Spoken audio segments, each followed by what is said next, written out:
आपका हमारे channel Rajiv classes में स्वागत है। आप सभी को जैसा कि थंबनेल देख के मालूम है कि आज हम लोग कर रहे हैं प्रैक्टिस सेट 4। हमारा प्रैक्टिस सेट में कितने क्वेश्चन होते हैं? तो 15 क्वेश्चन, 5 मैथ से और 2 ग्राफ से। 2 ग्राफ से मतलब ग्राफ से 10 क्वेश्चन और 5 मैथ से। मैथ से 5 क्वेश्चन आते हैं आपके यूपी ट्रिपल एससी पेट में और 20 क्वेश्चन आते हैं ग्राफ से। तो आपका वीडियो बहुत ज़्यादा लंबा ना हो जाए, इसलिए हम एक दिन में 2 ही ग्राफ हल करते हैं और 5 मैथ के क्वेश्चन को हल करते हैं। और इससे पहले यदि आपने चैनल को सब्सक्राइब नहीं किया तो चैनल को सब्सक्राइब कर लीजिए, जिससे आपको डेली बाय डेली क्लास की नोटिफिकेशन मिलती रहे और आपसे कोई भी क्लास मिस ना होने पाए। हमारा दावा है और पूर्ण विश्वास भी है कि यदि आप हमारे डेली प्रैक्टिस सेट को हल करते हैं, यदि आपका 15 में 15 नंबर आ रहा है, 15 में 13 नंबर भी आ रहा है, तो हमारा दावा है कि आप 25 में 22 प्लस ही स्कोर करके आओगे, उससे नीचे आपका स्कोर नहीं रहेगा। और अकेले सब्जेक्ट से 22 प्लस नंबर लाना वो बहुत ज़्यादा मायना रखता है। यदि आप और कोई भी ऐसा सब्जेक्ट नहीं हो जो सिंगल सब्जेक्ट से 25 नंबर का क्वेश्चन आता, इसलिए अब आइए हम अपना क्वेश्चन देखते हैं। सबसे पहले 5 मैथ का सवाल हल करेंगे, उसके बाद से 2 ग्राफों को हल करेंगे। तो सबसे पहले मैथ के क्वेश्चनों को देखते हैं। देखिए हमारा पहला क्वेश्चन क्या है। हमारा पहला क्वेश्चन है कड़ी में 196/7 गुणे में कड़ी में 900/x बराबर 4 हो तो x का मान होगा। इसमें 4 विकल्प भी दिए हुए हैं, 4 विकल्प हैं। 4 विकल्प कौन कौन सा है तो हम बता देते हैं। पहला है 15, दूसरा है 17, 15, 17, उसके बाद से है 105, 107, 105, 107। 4 विकल्प हैं और क्वेश्चन ये है। आप लोग कमेंट बॉक्स में कमेंट करके बताइएगा कि आपका कितना स्कोर आया है। आप लोग अपने मन से भी कीजिएगा वीडियो को पॉज करके, उसके बाद से यदि आपको नहीं आएगा तो हमने हल कराया ये, इससे देख लीजिएगा। और आप लोग अंत में कमेंट बॉक्स में कमेंट करके बताइएगा कि आपका स्कोर कितना आया। और प्रैक्टिस सेट अच्छा लगेगा तो जरूर लाइक कीजिएगा और वीडियो को शेयर भी कीजिएगा। आइए अब हम अपना क्वेश्चन हल करते हैं। क्या है तो सबसे पहले इसको लिख लेते हैं। कड़ी में 196/7 गुणे कड़ी में 900/x बराबर में 4। ये हमारा सवाल है। अब देखिए कड़ी में 196 का वर्गमूल क्या होता है तो 14/7 गुणे में कड़ी में 900 का वर्गमूल 30, तो 30/x बराबर में 4। ये देखिए 7 से 2 बार में कट जाएगा, 2 से ये 4, 2 बार में, 2 से ये 30, 15 बार में। अब देखिए x यहाँ पे चला जाएगा तो x बराबर कितना आ जाएगा 15। देखिए एक ही लाइन में हल हो जाएगा। आप लोग जैसा सवाल है वैसा ही लिखिएगा। जब बराबर होता है तो ऊपर ऊपर भी कटता है और ये गुणे में है तो ऊपर नीचे कटता है। तो x का मान कितना है 15। तो ये हो गया हमारा ए नंबर विकल्प सही। ये रहा हमारा पहला क्वेश्चन हल हो चुका है। अब हम देख लेते हैं अपना दूसरा क्वेश्चन। अब हम अपना दूसरा प्रश्न कर लेते हैं। देखिए क्या है 1 + 1/x, 1 + 1/x + 1, 1 + 1/x + 2, 1 + 1/x + 3 का मान ज्ञात कीजिए। पहला विकल्प है x + 1, दूसरा x + 4, तीसरा x + 4/x, चौथा है 1 + x + 4/x। देखिए आप लोग इसको डायरेक्ट भी हल कर सकते हैं, डायरेक्ट टिक लगा सकते हैं। x + 3 में 1 जोड़ेंगे तो x + 1 से गुणा करेंगे तो x + 3, और 1 जोड़ देंगे तो x + 4। यहाँ वाला इससे कटेगा, यहाँ वाला इससे, यहाँ वाला इससे, बटा में क्या आएगा तो x बच जाएगा, तो x हो जाएगा। x + 4/x कौन सा विकल्प? सी नंबर विकल्प हमारा सही हो जाएगा। इसको थोड़ा सा स्टेप में भी करके हल कर देख सकते हैं कि सेम यही आंसर आएगा। देखिए कैसे हल होगा। 1 + 1/x दिया हुआ है, 1 + 1/x + 1 दिया हुआ है, 1 + 1/x + 2 दिया हुआ है, इसके बाद 1 + 1/x + 3 दिया हुआ है। इसे अब लिख लेते हैं। ये x से 1 में गुणा होगा तो x में 1 जोड़ेंगे तो x + 1, अब बटा में तो x है ही। अब देखिए यहाँ पे x + 1 से 1 में गुणा होगा तो x + 1 ही, अब 1 जोड़ेंगे तो x + 2, बटे में x + 1। यहाँ पर x + 2 से गुणा होगा 1 में तो x + 2 ही रह जाएगा, 1 जोड़ेंगे तो x + 3, x + 3 बटे x + 2। यहाँ पर देखिए x + 3 में 1 जोड़ेंगे तो x + 4, बटे में x + 3। अब देखिए x + 1 से x + 1 कट गया, x + 2 से x + 2, x + 3 से x + 3। अब ये ऊपर आ जाएगा x + 4 और नीचे में x। ये रहा हमारा आंसर। देखिए सेम आया था जैसा हमने बताया था, तो सी नंबर विकल्प सही हो जाएगा। अब हम देख लेते हैं अपना तीसरा प्रश्न। अब हम देख लेते हैं अपना तीसरा प्रश्न क्या है। देखिए करड़ी में 7 प्लस करड़ी में 5, टोटल का बटा है करड़ी में 7 माइनस करड़ी में 5 का मान क्या होगा। पहला विकल्प है 1, दूसरा है 2, तीसरा है 6 माइनस करड़ी में 35, चौथा है 6 प्लस करड़ी में 35। देखिए जब भी ऐसा सवाल आता है तो क्या किया जाता है, हर का परमेयीकरण। हर का परमेयीकरण का मतलब क्या होता है, हर का परमेयीकरण का मतलब ये होता है कि जो भी हर में लिखा हुआ है उसका चिन्ह बदलिए। चिन्ह बदलिए मतलब माइनस है तो उसे प्लस कर दीजिए, प्लस होता है तो उसे माइनस कर देते। इसके बाद क्या होगा, तो ऊपर नीचे दोनों तरफ गुणा होगा। क्यों होगा, यदि एक तरफ गुणा कर देंगे तो इसका मान बदल जाएगा, लेकिन दोनों तरफ गुणा करेंगे तो कट भी जाएगा, इसीलिए दोनों ऊपर नीचे दोनों साइड गुणा किया जाएगा। अब देखिए इसका प्लस करके ऊपर गुणा करेंगे तो क्या होगा, होल स्क्वायर हो जाएगा। प्लस करके नीचे गुणा करेंगे तो a minus B a plus B क्या होता है, A square minus B square. तो इसे आप लोग ऐसे सवालों को डायरेक्ट भी हल कर सकते हैं। कैसे, इसका होल स्क्वायर कीजिए और इन दोनों को करड़ी के बाहर घटा दीजिए। 7 में से 5 जाएगा 2, इसका स्क्वायर करेंगे तो 7, इसका स्क्वायर करेंगे तो 5, ए स्क्वायर प्लस बी स्क्वायर, 7 5 12, 12 2 से कटेगा नीचे से तो 6 वाला विकल्प सही होगा। अब प्लस है कि माइनस है ये देखना है। अब यहाँ पर प्लस है ना, तो ए प्लस बी का होल स्क्वायर में प्लस ही होता है, तो प्लस वाला ऑप्शन हमारा सही हो जाएगा। 6 प्लस करड़ी में 35 ये वाला ऑप्शन सही होगा। आप लोग डायरेक्ट भी हल कर सकते हैं यदि आपकी कैलकुलेशन फास्ट है। यदि आप हमारे साथ, ये तो प्रैक्टिस सेट है, एक हम बेसिक टू एडवांस एक मैथ पढ़ाते हैं, उसको भी आप लोग देख लेंगे मेरे चैनल पे जाके, तो आप लोगों को ये स्पीड आ जाएगी। आप भी लोग डायरेक्ट सवाल देखते ही डायरेक्ट टिक लगाएंगे। उससे नहीं मतलब है, आप लोगों को डरना नहीं है करड़ी को देख के। करड़ी को देख के भी वो भी कम समय में ही हल होगा। आइए इसे हल करके भी देख लेते हैं कैसे हल होगा। देखिए इसको पहले लिख लेते हैं, करड़ी में 7 प्लस करड़ी में 5 बटा में करड़ी में 7 माइनस करड़ी में 5। अब इसका हर का परमेयीकरण मतलब ऊपर नीचे गुणा, चिन्ह बदल दिए हैं, प्लस कर दिए हैं माइनस को और ऊपर नीचे गुणा भी कर दिए हैं। अब देखिए ये a प्लस बी क्या होता है, a प्लस बी का होल स्क्वायर। तो करड़ी में 7 प्लस करड़ी में 5 का होल स्क्वायर, नीचे में क्या हो जाएगा, a minus B A plus B, A square minus B square. तो करड़ी में 7 का स्क्वायर माइनस करड़ी में 5 का स्क्वायर। अब इसे तोड़ेंगे आप लोग तो a प्लस बी का होल स्क्वायर क्या होगा, A square plus B square plus 2ab मतलब 2 करड़ी में 35 बटे में। अब करड़ी 7 का स्क्वायर 7, करड़ी 5 का स्क्वायर 5, 7 में से 5 जाए 2, तो क्या हो जाएगा हमारा 12 प्लस 2 करड़ी में 35 बटे में 2। अब इन दोनों में से 2 कॉमन ले लीजिए तो क्या हो जाएगा 2, 6 प्लस करड़ी में 35 बटे में 2, 2 से 2 कट गया, क्या आंसर बच गया 6 प्लस करड़ी में 35। कौन सा विकल्प है, डी नंबर विकल्प है, तो डी नंबर विकल्प सही हो गया।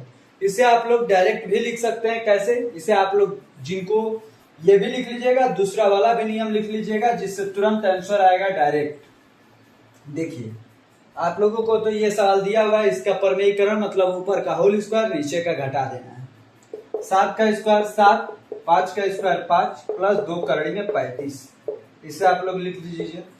अब 7 में से 5 जाए 2, तो आप लोग डायरेक्ट 2 लिखिए। 7 5 12 प्लस 2 करड़ी 35 मतलब 6 प्लस करड़ी 35। देखिए 2 लाइनों में आंसर आ जाएगा। आप डायरेक्ट आंसर लिख करके डायरेक्ट टिक लगा सकते हैं, इससे आपकी समय की बचत होगी। और हमारा यही मकसद है कि आपका मैथ में कैसे कैसे समय बचाया जाए, जितना कम से कम समय में आप किसी भी सवाल को हल कर सके। अब हम देख लेते हैं अपना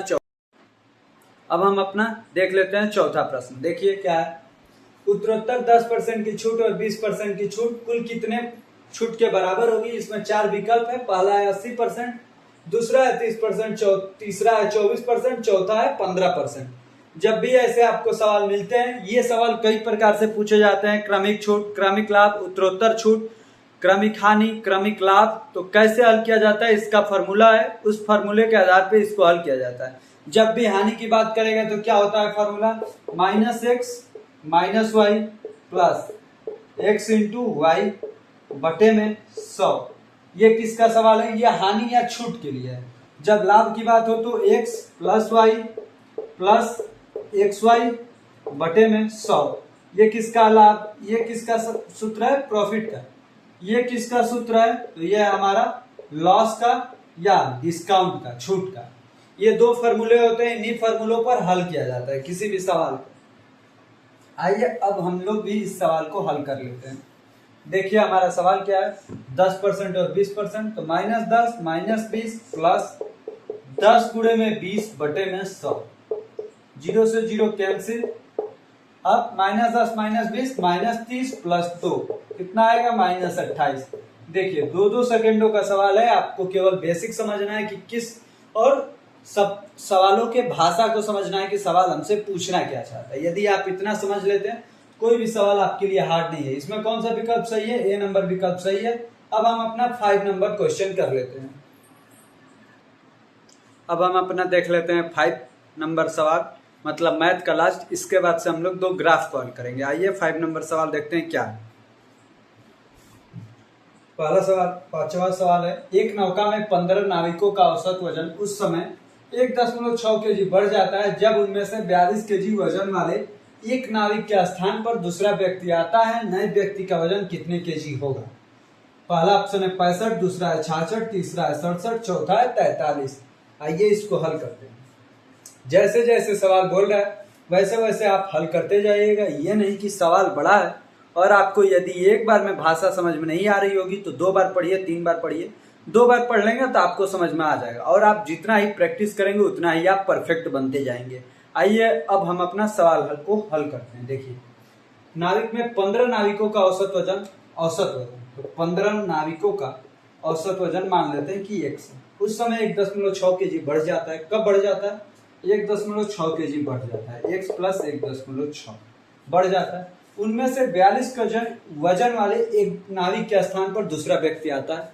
मतलब टोटल वजन कितने था नाविकों का, तो 15 गुणे x, 15x था।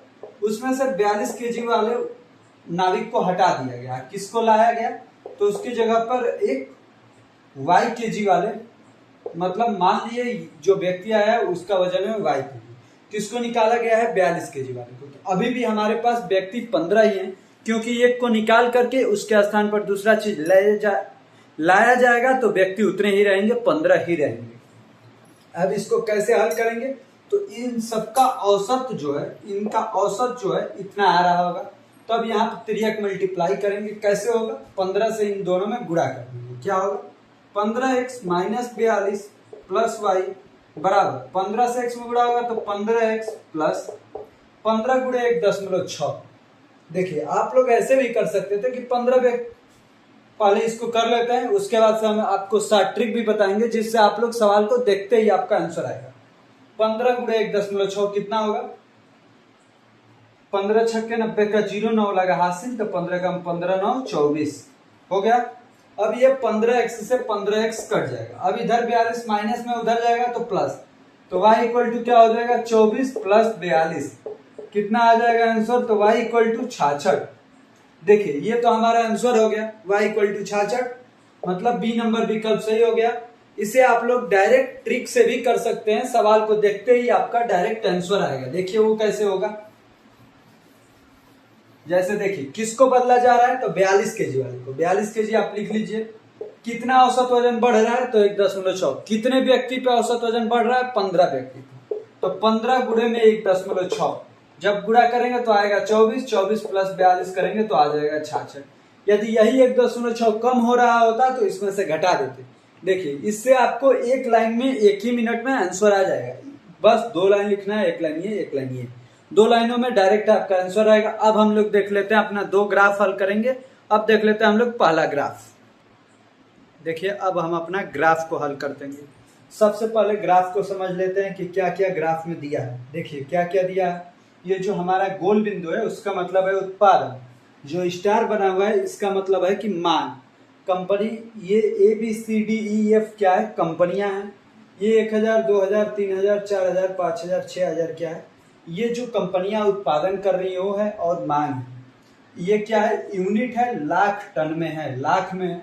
देखिए एक कंपनी का उत्पादन कितना है, तो यहाँ पर नंबर लिखे हुए हैं, यहाँ पर नंबर लिखे हुए थे ग्राफ में। रुकिए हम नंबर लिख लेते हैं, उसके बाद से आप लोगों को अभी समझाते हैं। देखिए ये हो गया हमारा ग्राफ, इसमें नंबर लिखना भूल गए थे, अब नंबर लिख दिए। देखिए ए का क्या है, उत्पादन है 1450, मांग कितनी है 2100। बी का उत्पादन कितना है 3660, मांग कितनी है 3150। सी के लिए उत्पादन कितना है 3100, मांग कितना है 2600। वैसे ही डी के लिए जो मांग उत्पादन है 4200, मांग है 5000। वैसे ही ई के लिए उत्पादन कितना है 3700, मांग कितना है 2800। एफ के लिए उत्पादन कितना है 4500, मांग कितना है 3300। अभी हमें हो गया। अब देखते हैं सवाल क्या है इस पे। सवाल है अधिकतम मांग वाली कंपनी होगी, अधिकतम मांग वाली कंपनी होगी, कौन सी कंपनी ऐसी है जिसमें सबसे अधिकतम मांग। तो सबसे अधिकतम मांग मतलब स्टार, स्टार जिसमें सबसे ऊपर होगा वही कंपनी सबसे ज्यादा मांग वाली कंपनी होगी, सबसे ज्यादा मांग वाली कंपनी वही होगी। किसमें, ये वाला स्टार सबसे ऊपर है, किसके सामने है डी के सामने। तो हमारा विकल्प कौन सा सही हो जाएगा डी। डी मतलब यही आपको ध्यान रखा जाता है, एग्जाम में यही कंफ्यूजन हो जाता है। डी विकल्प सही हुआ तो आप ऐसा करेंगे कि जो डी नंबर विकल्प है ये सही कर देंगे, तो ये गलती हो जाती है। डी मतलब आपको इनमें डी खोजना है कि कहाँ है। डी मतलब ये वाला डी मत मार दीजिएगा, नहीं तो ज्यादातर बच्चों से यही गलती होती है कि डी नंबर विकल्प मार देते हैं। लेकिन डी क्या है, डी जो जिस ऑप्शन में डी है वह ऑप्शन सही है। अब हम देख लेते हैं इसके अगला क्वेश्चन 7 नंबर। देखिए अब हमारा 7 नंबर सवाल क्या है, कंपनी बी की मांग कंपनी एफ के उत्पादन के कितने प्रतिशत है। बी की मांग कितनी है, तो बी की मांग मतलब स्टार वाला, बी के लिए 3150 है, तो बी का 3150 ये हो गया बी का। अब क्या पूछा है, कंपनी एफ के उत्पादन के कितने प्रतिशत होगा। कंपनी एफ का उत्पादन कितना है 4500, तो 4500 का 3150 कितना प्रतिशत है यही हमें बताना है। 4500 का 3150 कितना प्रतिशत है यही हमें बताना है, यही हमारा आंसर हो जाएगा। देखिए 3150 बटा में 45 गुणे में 100, 4500 गुणे में 100, डबल जीरो से डबल जीरो कैंसिल हो गया। आप 4500 31 से 50 में भागा देना है।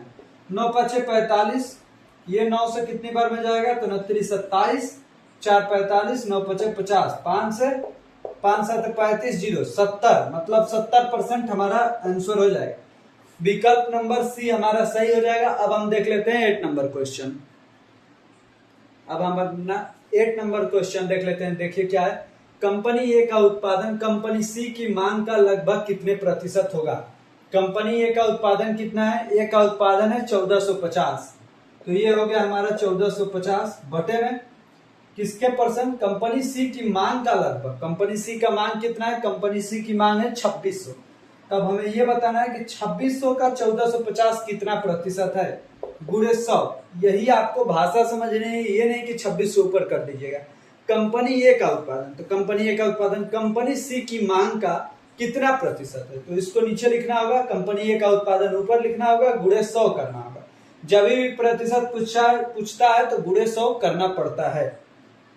अब देखिए 2 जीरो से 2 जीरो कट गया, 2 से कटाइए 13 बार में, इसे 2 से कटाइए 2 से 14, 725।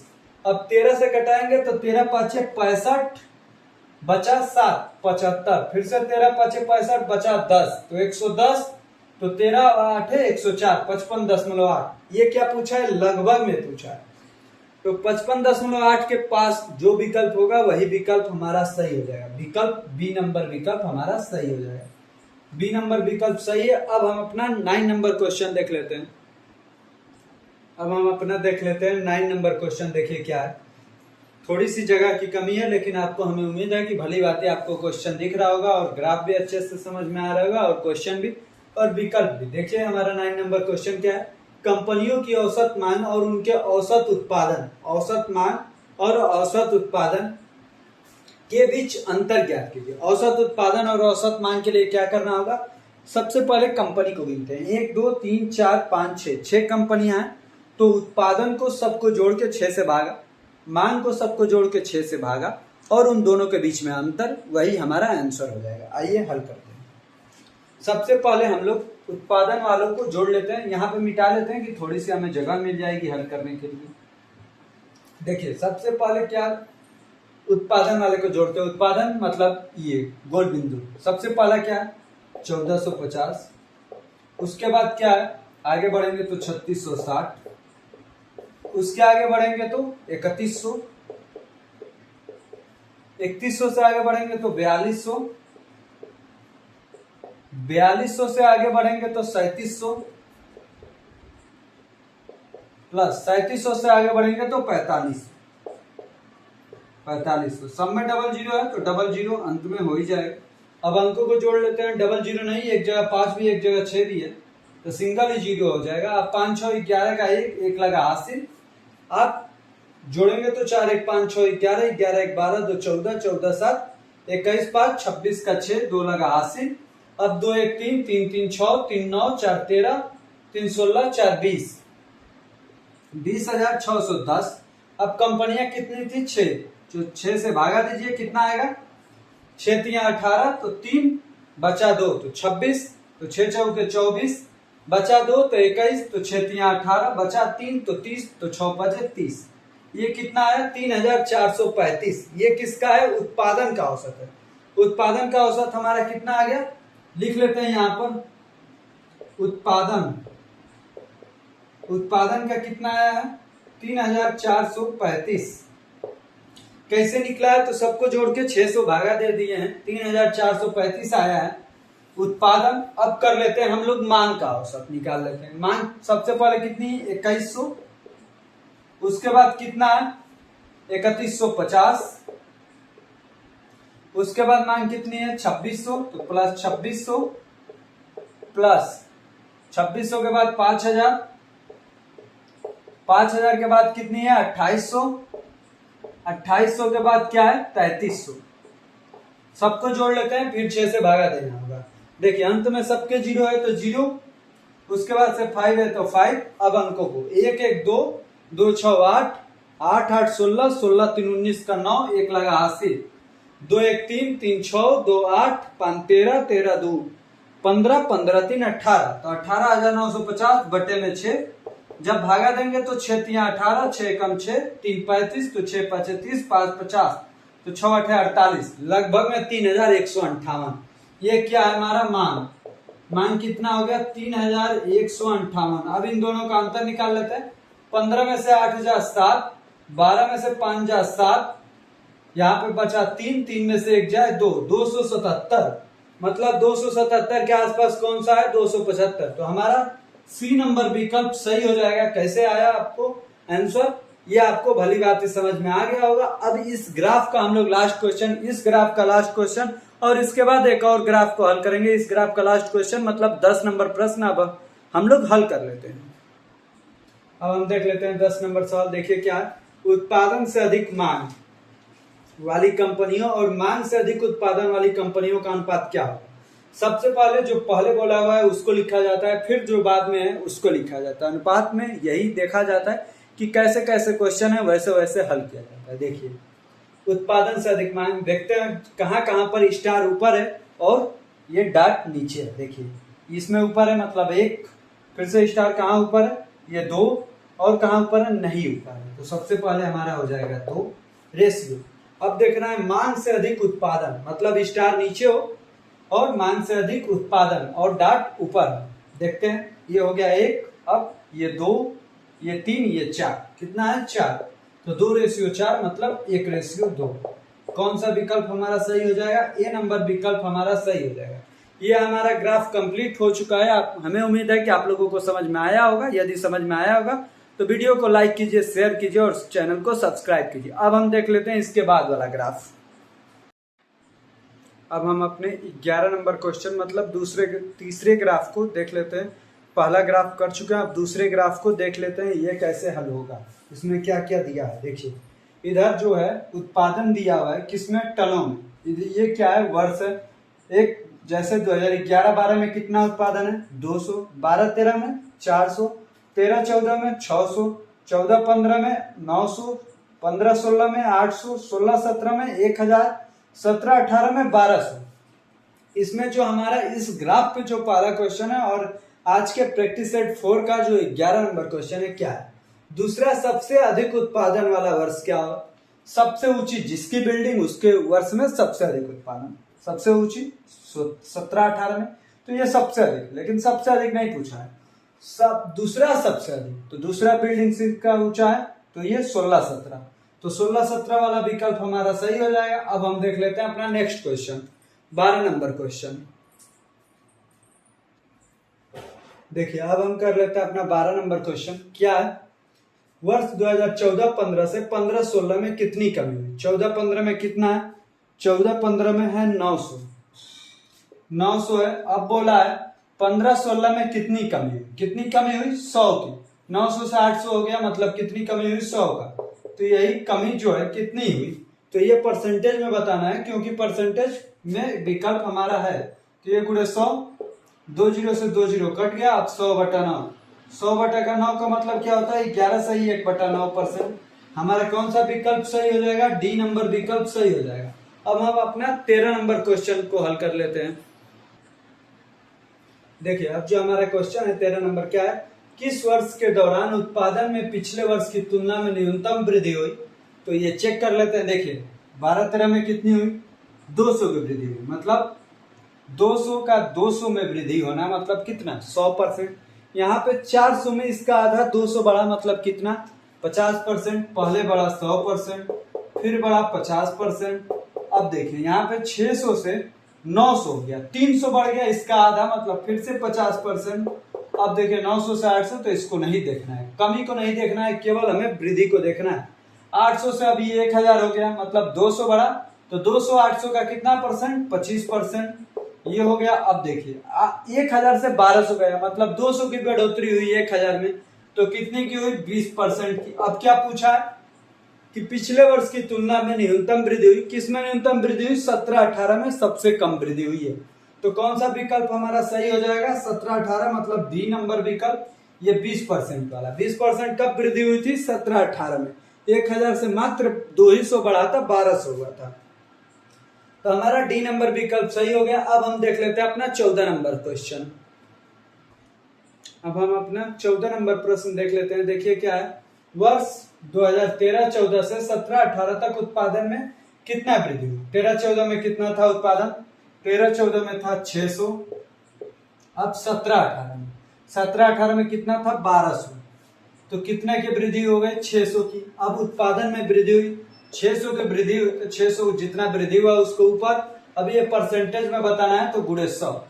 600 से 600 कट गया, तो कितना आ गया? 100%।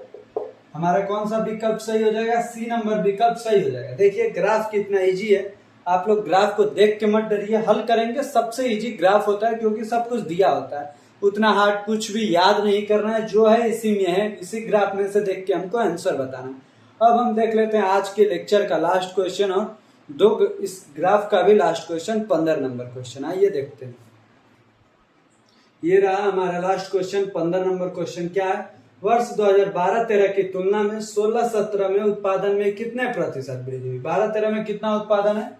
12-13 में 400 है।